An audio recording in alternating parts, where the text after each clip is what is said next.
মালিক পক্ষ সুইতে গিয়ে কোনো কাজ নেই। ইতালি এম্বাসি কিন্তু তাদের ওয়েবসাইটে কিন্তু আজকে একটা আপডেট প্রকাশ করেছে। আপনারা গতকাল মানববন্ধন করেছেন, সেই সুবাদে কিন্তু আপডেট প্রকাশ করেছে, কিন্তু কথার সাথে আপডেটের কিছুই মিল নেই। অর্থাৎ আপনাদেরকে মূলা দেখাইয়া গাজর খাওয়াই দিচ্ছে, সরি গাজরে দেখে মূলা খাওয়াই দিচ্ছে। বাট আপনারা যারা মানববন্ধন করেছেন, গিয়েছেন, আপনাদেরকে আমি অবশ্যই অ্যাপ্রিসিয়েট করি। আপনাদের কারণেই এই আপডেটটি ওরা প্রকাশ করেছে এবং সবাই বিস্তারিত জানতে পারতেছে ব্রিফলি। বাট অনেকেরই মনে প্রশ্ন, গতকাল থেকে কিন্তু সকলের মনে সুই নিয়ে একটা জ্বালা যন্ত্রণা দেখা দিচ্ছে যে মালিক সুইতে গেলে আপডেট করাইলে কি আপনারা ভিসা পেয়ে যাবেন, এম্বাসিকে বিএফএস মাধ্যমে আপনাদের সাথে যোগাযোগ করবে। আসলে বিষয়টা সম্পূর্ণ ভিন্ন আজকের আপডেটে, সেখানে কিছুই বলা হয়নি।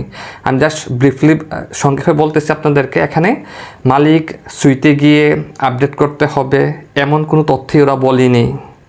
আপনারা অনেকেই টেনশনে পড়ে গেছেন, অনেকেই আপনাদের সমন্বয়কারীদের সাথে যোগাযোগ করেছেন যে আপনারা তাড়াতাড়ি সুইতে গিয়ে আপডেট করেন, অর্থাৎ প্রেফেক্তুরাতে যেতে হবে, গিয়ে আপডেট করতে হবে। বিষয়টি এমন না, যেগুলো জমা পড়ে আছে ওরাই সুই অর্থাৎ ইমিগ্রেশনেই অর্থাৎ প্রেফেক্তুরাই আপনাদেরগুলো পর্যালোচনা করবে, এক্সামিনেশন করবে।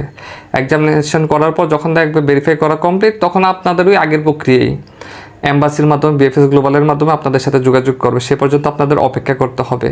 বাট এখন সামারি হচ্ছে গিয়ে মালিক পক্ষ সুইতে গিয়ে কোনো কাজ নেই এমন কোনো কথাই ওরা উল্লেখ করেনি।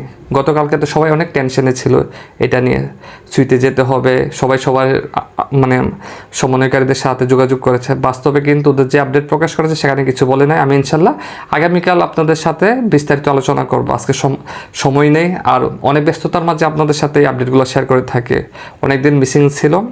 আর আপনারা যারা আমার চ্যানেলে নতুন, অবশ্যই কিন্তু চ্যানেলটি সাপোর্ট করবেন। ওকে, আল্লাহ হাফেজ।